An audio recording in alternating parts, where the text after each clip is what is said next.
Glenn Wego po, reporting for duty. Oy, kumusta ho kayo? Bago tayo sumalang sa program mamaya, 8 p.m. to 9 p.m. riding in tandem sa balita sa DZBB. Alright, kwentuhan lang ho muna tayo. Romualdez out as a Speaker of the House. Tapos pumasok naman po si Faustino D, Congressman Faustino D, the third. Kapag sinabi niyo hong mga D, syempre sila ho yung mga angkan na mga politiko. 'Di ba? Diyan po sa lalawigan ng Isabela. Diba? Sila ho yung, kaya pwede ko ba sabihin, dinastiya? Yan, pwede, di ba ho? Kasi talagang matindi ho. Vice Governor, may mga mayor ho na may councilor, representative. So yan, pinasok na ho nila. Anyway, isi-share ko lang ho sa inyo, no, yung tanong lang ating mga kababayan. Anong magagawa o anong magbabago ho under dito sa leadership ni Congressman Faustino D? Alright? Nagkaroon po kami ng panayam kanina pong tanghali ang DZBB kay Professor Aris Arugay ng Department of Political Science ng UP Diliman. Kayo ho ba ay a-agree din sa kanyang sinabi na parang ngik? Ayan. Para naman para raw nagpalit lang ng damit ito pong kamera, no? Dahil kumbaga parang same circle lang naman daw itong sila dating Speaker Romualdez and pati po itong si Congressman, the new Speaker, Faustino D. Ano ho bang pananaw niyo ho rito? Kasi sabi ho niya na kung kailangan daw ho talaga ng pagbabago o institutional change dito po sa Kamara, mukhang dapat daw ho ewan ko, hindi naman niya sinasabing hindi dapat si D ang maupo bilang Speaker, pero kung nasa same kayo ng circle, hindi ho ba? Magkapartido rin ho kasi, no? Malapit ho talaga siya sa kay Pangulong Bongbong Marcos. Bahagi ho sila ng Partido Federal. Kaya yan ho yung tanong ng ating mga kababayan. O magkakaroon nga kaya ng pagbabago under the leadership of Faustino D. Bagamat kanina ho, sa kanya pong speech, no? Sabi niya ho na siya'y magiging transparent. Check. Hinahanap po yan ng ating mga kababayan dahil nga po mukhang yan na naging problema, no, ng the past leadership kay Speaker Romualdez dati. Maikinig din daw ho siya sa mamamayan. Check, dapat lang ho.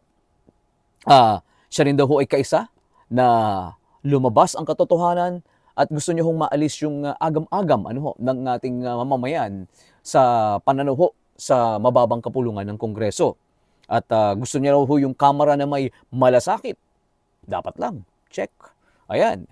Bigyan daw siya ng tsansa na makuha muli yung tiwala ng ating kababayan dahil nga po, aminin natin sa hindi, no? Talagang nabahiran ang kamera matapos nga po maglutangan itong kontrobersiya tungkol po dito sa flood control projects. Tiniyak din po ng bagong speaker na wala daw alya-alyado. Walang alay-alay. Sabi niya, check. Sana nga ho ganun, wala raw ho siyang poprotektahan. Pero hindi maiwasan na meron laging sinasabi ang ilan sa ating mga kababayan na, nakao, walang pagbabago. Dahil nga same circle. At sabi nila, sabi po ni Professor Arugay, sobrang seryoso ng issue sa katiwalian sa mga flood control. Mula po yan ang ilantad ni Pangulong Bongbong Marcos. Mahalaga raw tandem ang pagbabago doon sa liderato para mapanatili ang integridad ng mababa o mataas na kapulungan ng Kongreso. So yung Kamara at yung Senado. So ang tanong nga ho, lahat ho ng bumabatikos, parang cosmetic change lang. No? Kumbaga ho sa pormahan, pinalitan lang ho natin yung damit, yung kanyang perfume at kanyang makeup. Pero parehong tao. Parehong tao raw ho yung mga nandun. So kayo ho ba? Tatanungin ko ho kayo, mga katandem ho natin dyan, mga nagpo-follow ho sa atin, sa mga new viewers.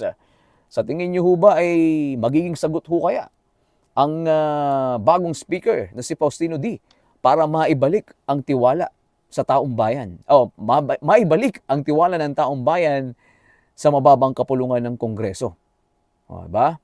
Dahil tinignan ko rin ho yung record Ito pong si Faustino D.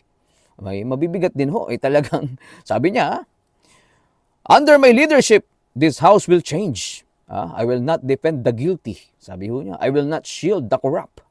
Ayan, sabi niya, sana nga po. Sana all. Diba? So kayo ho ba? Sige ho, babasahin ko ho ang inyong mga komento Totoo nga ho bang cosmetic change lang ho ito? Para lang bang nagpalit ng damit? O sa tingin ho niya siya ang magiging susi para nga po maibalik ang tiwala ng sambayan ng Pilipino sa mababang kapulungan ng Kongreso? Sige, mag-comment po kayo. At syempre po, don't forget to like and subscribe. Mga katandem, salamat din po sa laging pagsubaybay sa Riding in Tandem sa Balita, 8 p.m. to 9 p.m. Super Radio DZBB. Maraming salamat po sa inyo.